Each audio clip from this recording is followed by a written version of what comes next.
ಇನ್ನಾರ್ ಸರ್ಕಲ್ನಿಂದ ಹೊಳೆನರಸೀಪುರ ರಸ್ತೆಗೆ ಹೋಗುವಂತಹ ರೈಲ್ವೆ ಮೇಲ್ಸೇತುವೆ ಒಂದು ಪ್ರಗತಿ ಪರಿಶೀಲನೆ ನಾವು ಮತ್ತು ನಮ್ಮ ಅಧಿಕಾರಿ ವರ್ಗದವರು, ಸಾರ್ವಜನಿಕರು ಹಾಗೂ ಎಲ್ಲ ನಮ್ಮ ಮಾಧ್ಯಮದವರು ಇವತ್ತು ಒಂದು ರೈಲ್ವೆ ಮೇಲ್ಸೇತುವೆ ಮೇಲೆ ಬಂದಿದ್ವಿ.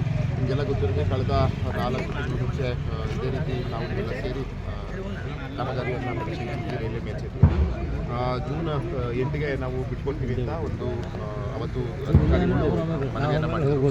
ಈಗ ಅದಕ್ಕೆ ಜೂನ್ 8 ಹಾಗೆ ಆಗ್ತಾ ಬಂತು. ಯಾವುದು ಯಾವಾಗಿದೆ ಅನ್ನೋದನ್ನ ನೋಡೋಕೆ ಬಂದಿದ್ವಿ. ನಿಮಗೆಲ್ಲ ಗೊತ್ತಿರೋಂಗೆ 2024ರಿಂದ ಮುಂಚೆ ರೈಲ್ವೆ ಮೇಲ್ಸೇತುವೆ ನಿಮಗೆಲ್ಲ ಗಮನಾರ್ಹ.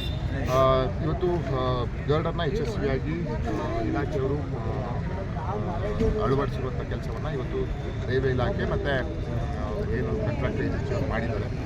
ನಮಗೆ ಮೆಜಾರಿಟಿ ಆಫ್ ದ ವರ್ಕ್ ಇದೆ, ಅದು ಆ ಕೆಲಸವನ್ನು ಇವತ್ತು ಮುಗಿಸಿದ್ದಾರೆ. ಈಗ ನಮಗೆ ಕೆಲಸ ಬಾಕಿ ಇದ್ದು PSC girder 15 PSC girder prestressed concrete ಗರ್ಡರ್ಗಳನ್ನ ಹಾಕುವಂಥ ಕೆಲಸ ಇದೆ. ಅದು 15 ಗರ್ಡರ್ನ ಆಗಲಿ ಕೋರ್ಟ್ ಹತ್ರ ಒಂದು ಜಾಗದಲ್ಲಿ ರೀಕಾಸ್ಟ್ ಮಾಡ್ಕೊಂಡಿದ್ದಾರೆ. ಅದನ್ನು ಈ ಕಾಂಕ್ರೀಟ್ ಏನು ಈ ಪಿಲ್ಲರ್ಗಳು 4 ಪಿಲ್ಲರ್ಗಳ ಮೇಲೆ ಅದನ್ನು ಅಳವಡಿಸಿ ಅದನ್ನು ಮಾಡುವಂಥ ಕೆಲಸ ಮಾಡ್ತಾರೆ. ಅದು ಸುಮಾರು ಇವರು ಅಕ್ಟೋಬರ್ 8ಗೆ ನಾವು ಕೆಲಸ ಮುಗಿಸ್ಕೊಡ್ತೀವಿ ಅಂತ ಹೇಳಿದ್ದಾರೆ. ನಾನು 1 ತಿಂಗಳು ಜಾಸ್ತಿನೇ ತೊಗೊಳ್ಳಿ, ಯಾಕಂದರೆ ಇದು ಸಣ್ಣ ಕೆಲಸ ಮತ್ತು ಭದ್ರತೆ ದೃಷ್ಟಿಯಿಂದ ನೀವು ಮಾಡಬೇಕಾಗ್ತದೆ. ರೈಲ್ವೆ ಒಂದು ಕಡೆ ನಾವು ರಸ್ತೆಯನ್ನು ಟ್ರಾಫಿಕ್ ಸಿಗ್ತಿದ್ದೀವಿ, ಒಂದು ಕಡೆ ಕೆಲಸ ಮಾಡಬೇಕಾಗ್ತದೆ.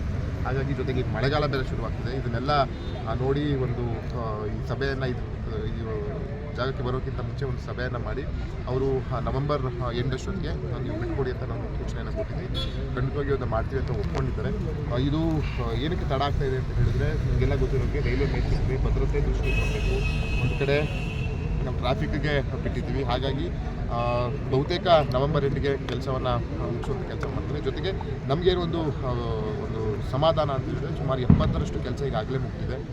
ನಮಗೆ ದೊಡ್ಡ ಚಾಲೆಂಜ್ ಇದ್ದಿದ್ದು ಈ ಗರ್ಡರ್ದು NOC ಇಶ್ಯೂ ಮತ್ತು ಪರ್ಮಿಷನ್ಸು ಅದೆಲ್ಲ ಆಗಿ ಇವಾಗ ಗರ್ಡರ್ನ ಇನ್ಸ್ಟಾಲ್ ಮಾಡಿದ್ದೀವಿ. ನಿಮಗೆಲ್ಲ ನೋಡ್ತಿದ್ದೀವಿ ನಾವು ಹಿಂದುಗಡೆ ಇದನ್ನು. ಹಾಗಾಗಿ ಇನ್ನು ಶೇಕಡ 30ರಷ್ಟು ಕೆಲಸ ಅದೇ ಒಂದು 15 PSC ಗರ್ಡರ್ ಹಾಕೋದು ಮತ್ತು ಏನೀಗ ಕಂಪ್ಲೀಟ್ ರೋಡ್ ಆಗಿದೆ ಅದ್ರ ಮೇಲೆ ಬಿಟುಮೆನ್ ಟಾರ್ ಹಾಕೋದು, ಅದನ್ನು ಮಾಡುವಂಥ ಕೆಲಸವನ್ನು ಮಾಡ್ತಾರೆ. 2 ಕಡೆನೂ ನೀವು ನೋಡುವಂಗೆ ಸರ್ವಿಸ್ ರೋಡ್ ಬಸ್ ಸ್ಟಾಪ್ ಇನ್ನೊಂದು ಹೊಳೆನರಸೀಪುರ ಮೈಸೂರುವರೆಗೂ ಹೋಗಿ ಅದಕ್ಕೆಲ್ಲ ಬಿಟುಮೆನ್ ಹಾಕುವಂಥ ಕೆಲಸವನ್ನು ಮಾಡ್ತಾರೆ. ಇನ್ನು ಅಂಡರ್ ಪಾಸ್ಗೆ ನಿಮ್ಗೆ ಗೊತ್ತಿರುವಂಗೆ ಅದು ಕೋರ್ಟಲ್ಲಿ ಸಾರ್ವಜನಿಕರು ತಡೆಯಾಜ್ಞೆ ಇರೋದ್ರಿಂದ ಅಂಡರ್ ಪಾಸ್ನ ನಾವು ನಮ್ಮ ಇಲಾಖೆ ಅಧಿಕಾರಿಗಳು ಮತ್ತು ನಮ್ಮ ಜಿಲ್ಲಾಧಿಕಾರಿಗಳು ಮತ್ತು AC ಅವರು ಅದು ಫಾಲೋಅಪ್ಪಲ್ಲಿದ್ದಾರೆ. ಸ್ಟೇ ವೆಕೇಟ್ ಆಗಿದ ಕೂಡಲೇ ಅದೂ ಸಹ, ಯಾಕಂದರೆ ನಮ್ಮ ಸರ್ಕಾರಿ ಜಾಗ ನಗರ ಪಾಲಿಕೆ ಜಾಗ ಆದರೂ ಸಹ ಅದು ಕೋರ್ಟಲ್ಲಿ ಇರೋದ್ರಿಂದ ಮಾಡಲಿಕ್ಕೆ ಸ್ವಲ್ಪ ಅಡೆತಡೆ ಆಗ್ತಾ ಇದೆ. ಅದಕ್ಕೂ ಇದಕ್ಕೂ ಏನು ಸಂಬಂಧ ಇಲ್ಲ. ಅದು ಅಂಡರ್ ಪಾಸು, ಅದನ್ನು ಸಹ ಬೇಗ ಮುಗಿಸುವಂಥ ನವೆಂಬರ್ ಕೊನೆಯಷ್ಟರೊಳಗೆ ಈ ಒಂದು ಸಾರ್ವಜನಿಕರ ಉಪಯೋಗಕ್ಕೆ, ಸಾರ್ವಜನಿಕರ ಟ್ರಾಫಿಕ್ ಓಡಾಡಲಿಕ್ಕೆ ಅನುವು ಮಾಡಿಕೊಂಡು